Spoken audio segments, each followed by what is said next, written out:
한명숙 전 총리 대법원 유죄 판결에 대해서 이게 잘못됐다고 생각합니까? 대법원에서 확정된 사건입니다. 그러니까 역사와 양심에서는 무죄라고 생각하시는 건가요, 그럼? 그래서 제가 답변할 네. 상대의 것은 아닌 것 같습니다. 그러니까 대법원에 확정된 판결이면 인정해야 된다는 얘기죠. 엄연히 그것은 실제하는 그 사건을 이렇게 진지하게 다루는 이유가 아까도 잠깐 얘기하셨지만 한명숙 총리라는 개인의 인권 보장만을 위한 것입니까? 아닙니다. 그렇죠. 아까 유상범 의원님도 인정하셨다시피 지금 문제가 되고 있는 김모 씨나 최모 씨의 증언은 한명숙 전 총리 사건에서 유죄 증거로 쓰이지도 않았습니다. 그렇습니다. 따라서 이 진술 자체가 참이냐 거짓이냐가 한명숙 전 총리 사건의 결론을 뒤바꿀 수는 없는 것이죠. 맞습니다. 예. 그럼에도 불구하고 법무부에서 이 사건을 중요하게 보는 이유는 이 두 재소자의 증언을 이끌어내는 과정에서 상당히 위법적, 또 좋게 봐서는 탈법적 행위들이 있었던 것 같다.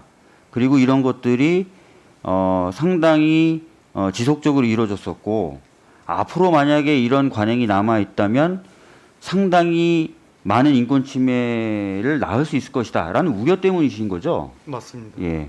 사실 또 하나는 이 민원이 접수된 이후에 이 민원에 대한 처리 과정에서 의아한 부분들이 굉장히 많지 않습니까? 예를 들어서 대검 감찰부가 하던 사건을 사본을 이용해서 서울중앙지검 인권감독부로 배정한 과정이라든지요. 그 다음에 다시 대검 감찰부에서 사건을 맡은 다음에 그 담당 연구관이었던 이문정 검사에게 수사권이 부여되지 않은 과정이라든지요. 또 최근에 이제 공람 종결할 때도 대검 연구관들의 회의를 통해서 결정했다고 하는데 이 대검 연구관 회의라는 건 법무부나 뭐 대검 쪽에 관련된 규정이 없지 않습니까? 근거가 없는 회의체를 구성해서 무혐의 결정을 내렸다는 부분이라든지 이런 것들이 다 어떻게 보면은 혹시나 검찰이 그동안 문제제기 많이 당해왔던 제 식구 감싸기의 일환 아닐까라는 의심이 드는 거 아닙니까?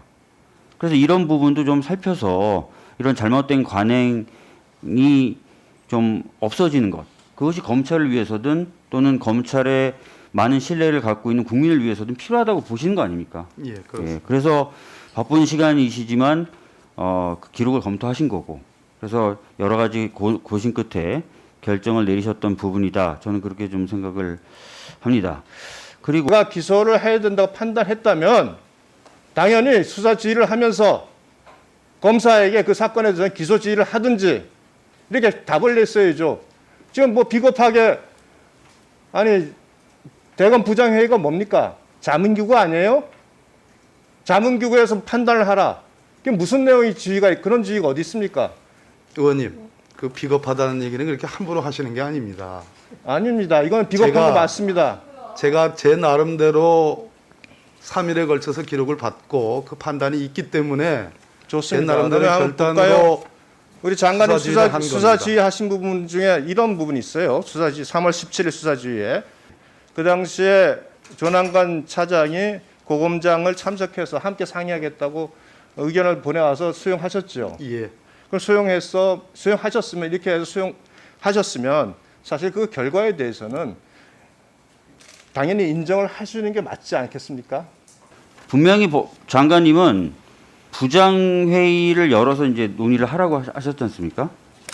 자, 그래서 대검 차장이 고검장을 참여시키는 것, 즉 수사 지휘한 내용과 다른 내용에 대해서 다르게 고검장을 참여시키는 부분에 대해서는 장관님께 분명히 사전에 보고도 하고 승인도 받은 거 아닙니까? 그렇습니다.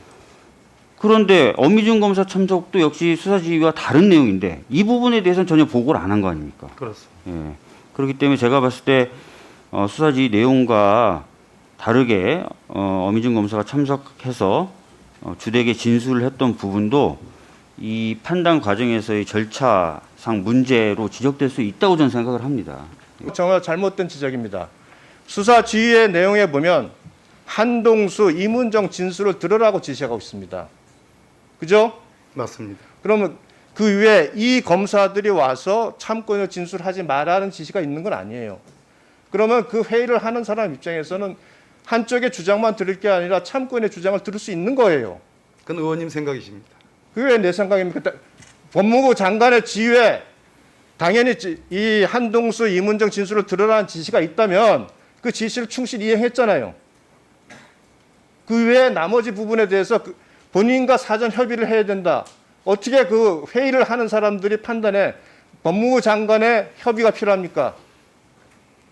이 회의는 그 업무 자, 다음에- 부장검사의 징계 절차를 논하는 회의가 아닙니다, 의원님. 아니 징계 절차든 사실상 아니든 6개월 동안의 모의 조사를 위증, 해왔던 이 참고인은 말이에요. 이문정 검사가 자, 법무부 범죄를 장관은- 인지하고 그것에 대해서 수사 개시와 동시에 공소를 제기하겠다는 그 의견에 아니 대해서 지금 이거는 모의 위증의 실체를 판단하고 모의 위증을 했냐는 교사를 했냐는 당사자의 참고인의 진술이에요. 그것이 무슨 감찰입니까? 제 생각으로는 왜 문제가 되는고 하니 네. 같은 부장검사끼리입니다. 이문정 검사도 부장검사고 그 업무 검사도 부장검사입니다. 이문정 검사는 업무 검사를 피의자로 입건하려 했습니다. 그런 확신을 갖고 있고요. 따라서 제가 아까 말씀드렸듯이 업무 검사의 징계 절차가 아니고 이문정 검사가 인지하려고 했던 그 사건의 적정성 여부, 진실성 여부가 이 회의의 주제입니다. 거기에 현직 부장검사인 업무 검사를 앉히고 했다면 그것은 필연적으로 과연 이 회의에 굴러가는 방향과 전체적인 분위기가 어떻게 될 것인지는 자명한 일 아닐까 하는 장관으로서는 그런 생각을 가졌습니다. 그래서 대단히 심각한 사태라고 저는 생각을 했습니다. 그래서 저는 솔직히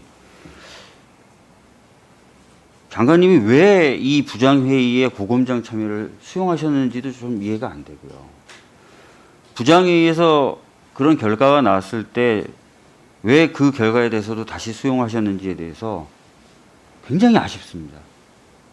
지금 장관님 말씀을 통해서도 절차상의 문제라든지 과정상의 문제가 있는 것으로 보여지고 저 개인적으로는 결론적으로도 동의가 잘 안 됩니다.